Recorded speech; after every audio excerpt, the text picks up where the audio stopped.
तो भारतीय जनता पार्टी के आम बजट की बात करें, आम बजट 2026-2027, तो आम इंसान एक बार फिर खाली हाथ, और कपिल शर्मा के शब्दों में उसे मिला है बाबा जी का। सही सुना आपने दोस्तों। मैं चर्चा करूंगा आम बजट की, मगर मैं आपसे एक सवाल पूछना चाहता हूं। जेफरी एप्स्टीन फाइल्स, इसमें प्रधानमंत्री नरेंद्र मोदी का नाम आ रहा है। अब किस तरह से आ रहा है मैं उस पर नहीं जाना चाहता हूं। विपक्ष इस पर बवाल कर रहा है। मैं आपसे एक सवाल पूछना चाहता हूं, अगर जेफरी एप्स्टीन फाइल्स में राहुल गांधी का नाम आया होता, आप अंदाजा लगा सकते हैं वो भारतीय जनता पार्टी जो राहुल गांधी के बारे में न जाने कितने झूठ बोलती है, बार बार बोलती है, लगातार बोलती है, वो कितना बवाल कर देती। कोई गोदी मीडिया उस पर डिबेट नहीं कर रहा है। समाचार एजेंसी एएनआई ने अब तक न जाने कितने रिएक्शंस, कितने इंटरव्यू कर लिए होते अगर एप्स्टीन फाइल्स में राहुल गांधी का नाम होता। मैं चर्चा करूंगा आम बजट की, मगर मैं फिर आपसे पूछना चाहता हूं, अगर एप्स्टीन फाइल्स में कहीं पर भी किसी भी तरीके से प्रधानमंत्री का नाम आ रहा है तो हम उसे चर्चा क्यों ना करें? बताइए। अनिल अंबानी का नाम आ रहा है साहब, तो क्यों ना चर्चा की जाए? बताइए। मगर गोदी मीडिया पूरी तरह से खामोश है। और जैसे मैंने कहा, कल्पना कीजिए उसमें राहुल गांधी का नाम आ गया होता तो अब तक आम बजट को भूल जाता गोदी मीडिया। निर्मला सीतारमण जो बोरिंग और उबाऊ भाषण उन्होंने दिया, उसकी चर्चा कोई नहीं कर रहा होता, मगर एप्स्टीन फाइल्स की चर्चा कर रहा होता। आप में से जो लोग जेफरी एप्स्टीन को नहीं जानते, जेफरी एप्स्टीन वो शख्स था जो अपने घर में नाबालिग लड़कियों को बुलाकर उनका बलात्कार करता था और फिर उन्हें वेश्यावृत्ति में लगाया करता था। वो अपने घर में बड़े पैमाने पर दुनिया के जाने माने लोगों को बुलाया करता था। वो सत्ता के गलियारों में, खासतौर से डोनाल्ड ट्रंप जब पहली बार राष्ट्रपति थे, एक बड़ा दलाल था। डोनाल्ड ट्रंप की जेफरी एप्स्टीन के साथ ढेरों तस्वीर, ढेरों वीडियोज हैं। और दिलचस्प बात, जेफरी एप्स्टीन की मौत कारावास में हुई थी, फांसी लगाकर। और उस वक्त डोनाल्ड ट्रंप पहली बार अमेरिका के राष्ट्रपति बने थे। उस मौत को लेकर भी रहस्य है। और अब जेफरी एप्स्टीन फाइल्स को लेकर बवाल मचा हुआ है। मेरा वादा है दोस्तों, जेफरी एप्स्टीन फाइल्स में क्या क्या है मैं उसकी चर्चा जरूर करूंगा, मगर आज चूंकि आम बजट का दिन था, लिहाजा मुझे लगता है कि उसकी चर्चा की जाए। आम बजट, एक बार फिर आम इंसान को कुछ नहीं मिला। वो आम इंसान जो भारतीय जनता पार्टी का सबसे मजबूत हथियार है प्रोपेगेंडा में, उसे एक बार फिर निर्मला सीतारमण भूल गए। सबसे पहले आपके सामने मैं पेश करना चाहता हूं सरल अंदाज में कौन सी 7 बड़ी घोषणाएं हुई, गौर फरमाएं। इनकम टैक्स स्लैब में कोई बदलाव नहीं। रिवाइज रिटर्न फाइल करने के लिए 3 महीने का ज्यादा समय दिया, यानी अब 31 दिसंबर के बदले 31 मार्च तक रिवाइज रिटर्न फाइल कर सकते हैं। 3 आयुर्वेदिक एम्स खोले जाने की घोषणा। मेडिकल टूरिज्म को बढ़ाने के लिए 5 मेडिकल कॉलेज हब बनेंगे।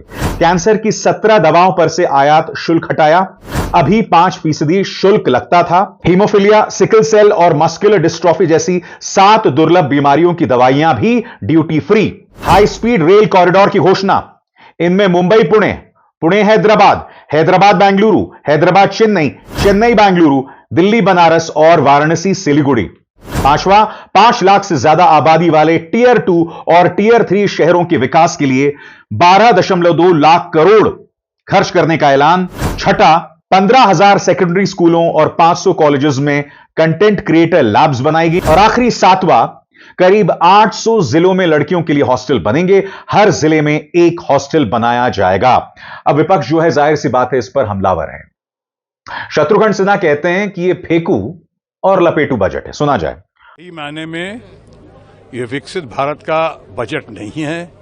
इसमें ना एम्प्लॉयमेंट के लिए या कहां से आप इतना पैदा करेंगे।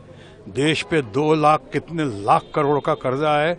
तमाम प्रधानमंत्री के दौरान जो कर्जा नहीं था देश पे, उससे 4 गुना से ज्यादा कर्जा हो चुका है। देश का एक एक इंसान आज कर्जे में डूबा हुआ है। उससे उबारने का, उससे निकालने का कोई रास्ता नहीं, कोई सोर्स नहीं। कि बड़ी बड़ी बातें कर दी आपने विकसित भारत का नाम लेके, कहाँ से लाएंगे, कहाँ से आएगा। हर प्रदेश का इतना पैसा बाकी है, और ख़ासकर बहुत सारे प्रदेशों का, और ख़ासकर बंगाल का 2 लाख करोड़ से ज़्यादा पैसा बाकी है गरीबों का, मनरेगा का और तमाम स्कीम्स का। उसको आपने नहीं, पंजाब का बाकी है और बहुत सारे प्रदेश का बाकी है। उस पर आपने ज़रा भी रोशनी नहीं डाली। महिलाओं पे ऊपर, युवा वर्ग के ऊपर, गरीबों के लिए जिनका आप बार बार जिक्र करते हैं, उनके बारे में आपने कुछ नहीं कहा। उनके बारे में कोई नई स्कीम नहीं। किसानों के बारे में हम सब इतना रोना रोते हैं, विपक्ष इतना चिल्लाता है किसानों के लिए, उनकी कौन सी मांग या उनके लिए कौन सी स्कीम लेकर आए, ये बताना। ये इसको मोटा मोटी आप कह सकते हैं, ये बजट जो है फेंकू बजट है और लपेटू बजट है। और जहां तक कॉरिडोर की बात है, ममता बनर्जी हैं खासी नाराज हैं। उन्होंने कहा कि कॉरिडोर को लेकर जो घोषणा की गई है वो एक किस्म का जुमला है। ममता बनर्जी कहती कि पश्चिम बंगाल सरकार को 1 रुपए की मदद नहीं मिली है और आप कॉरिडोर की बात करते हैं। सुनिए ममता बनर्जी क्या कह रही हैं कि इस बजट में बंगाल को पूरी तरह से भूल गए हैं। रेलवे बजट है 2009 I placed the budget. There you will see I have mentioned about Dankuni and Amritsar. That is not there, pending about these 15 years.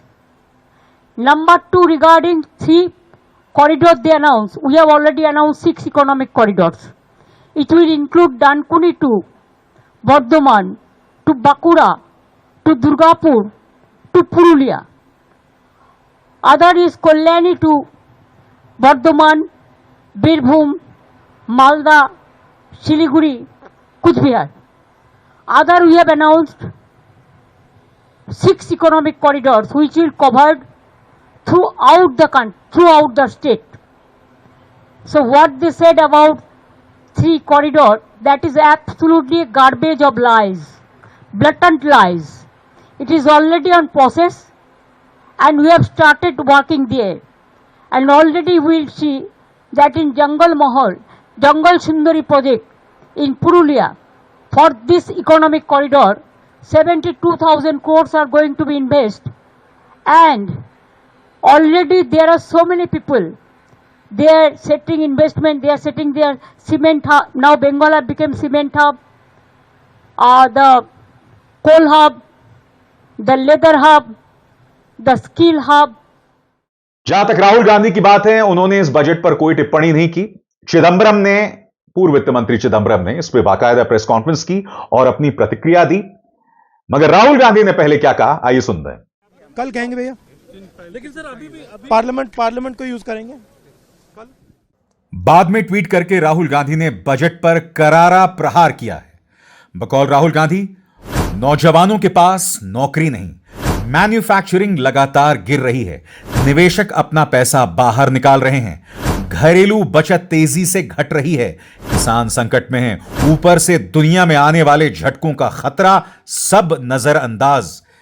एक ऐसा बजट जो दिशा बदलने से इनकार करता है और भारत के असली संकटों पर आंखें मूंदे बैठा हुआ है। और आप जानते हैं, जब निर्मला सीतारमण भाषण दे रही थी तो शेयर बाजार में हाहाकार मचा हुआ था। मैं आपको बतलाना चाहता हूं कि उस वक्त जब उनका भाषण चल रहा था तो शेयर बाजार में क्या हरकतें हो रही थी आपके स्क्रीन पर। बजट के तुरंत बाद बाजार की प्रतिक्रिया नकारात्मक रही। बजट भाषण के दौरान और उसके तुरंत बाद एनएसई और बीएसई दोनों के इंडेक्स तेजी से गिरे।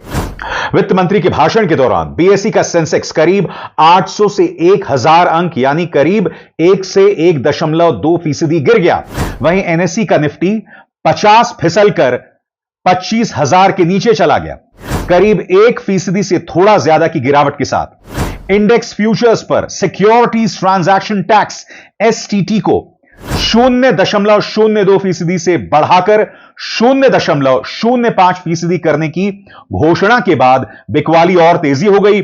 ट्रेडर्स ने इसे डेरिवेटिव्स और शॉर्ट टर्म ट्रेडिंग के लिए नेगेटिव माना। एक तरह से कहा जा सकता है दोस्तों, दलाल स्ट्रीट में माहौल पूरी तरह से नेगेटिव, पूरी तरह से नकारात्मक था। गौर फरमाएं, बाजार का माहौल रिस्क ऑफ और निराशाजनक बताया गया। निवेशकों को कैपिटल गेन टैक्स या एसटीटी में राहत की उम्मीद थी, लेकिन उल्टा फ्यूचर्स पर टैक्स लगा दिया गया। और आगे बढ़ने से पहले एक जरूरी संदेश, मेरे कार्यक्रमों के लिए आप नोटिफिकेशन का इंतजार मत कीजिए, मेरे चैनल में जाइए और खुद जाकर कार्यक्रम देखिए और रहिए अपडेटेड। अखिलेश यादव भी इस बजट पर हमलावर हुए। बकौल अखिलेश यादव, इस बजट में आम इंसान और गरीबों को भूल गई है सरकार।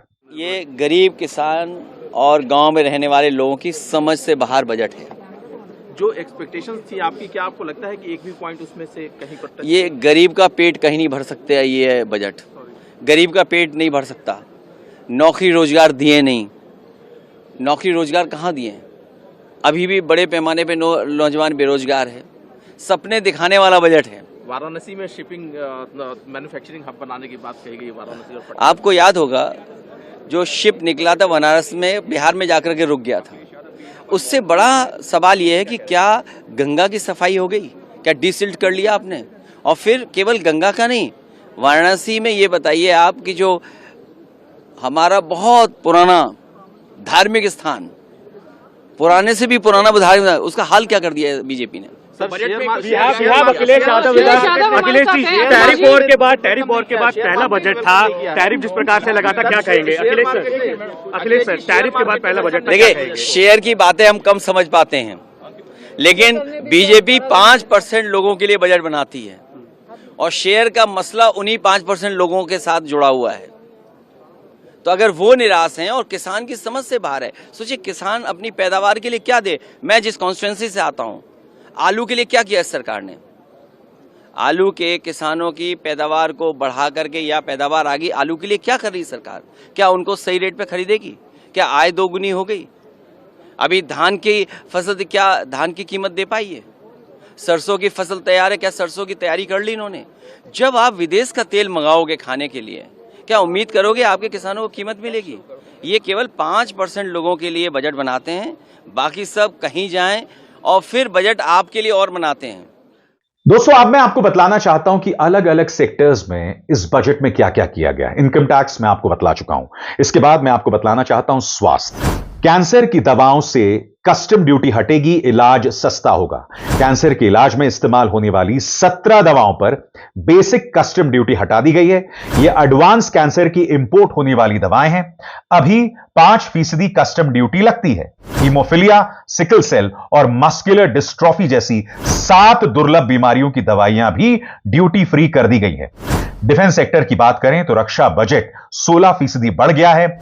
बजट में डिफेंस खर्च के तौर पर 7,84,678 करोड़ रुपए अलग रखे गए हैं। पिछले साल यह रकम 6,81,210 करोड़ थी, यानी 15.2% की बढ़ोतरी हुई है। और जैसे मैंने बताया, रेल, जलमार्ग और ग्रीन ट्रांसपोर्ट सेक्टर की बात करें तो 7 नए हाई स्पीड कॉरिडोर बनेंगे और इसी पर ममता बनर्जी ने अपनी प्रतिक्रिया दी है। बहरहाल इस बारे में क्या घोषणा हुई है, फिर गौर फरमाएं। शहरों के बीच एक 7 हाई स्पीड रेल कॉरिडोर बनाई जाएगी। यह मुंबई पुणे, पुणे हैदराबाद, हैदराबाद चेन्नई, हैदराबाद बेंगलुरु, चेन्नई बेंगलुरु, दिल्ली बनारस और बनारस सिलीगुड़ी के बीच बनेंगे। अगले 5 साल में 20 नए राष्ट्रीय जलमार्ग बनेंगे। बनारस और पटना में जहाज मरम्मत सुविधाएं विकसित की जाएंगी। तो एक तरह से घोषणाएं तो हो गई हैं, मगर जैसे मैंने बताया, आम इंसान के लिए कुछ नहीं है। और एक बार फिर मैंने जो बात शुरुआत में कही थी, जेफरी एप्स्टीन फाइल्स, प्रधानमंत्री का जिक्र किया जा रहा है।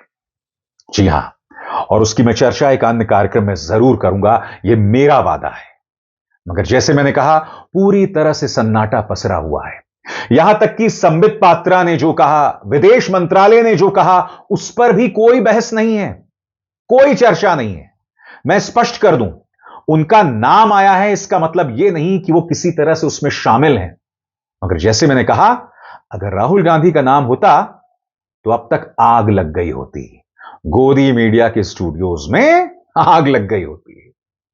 अभिसार शर्मा को दीजिए इजाजत। नमस्कार।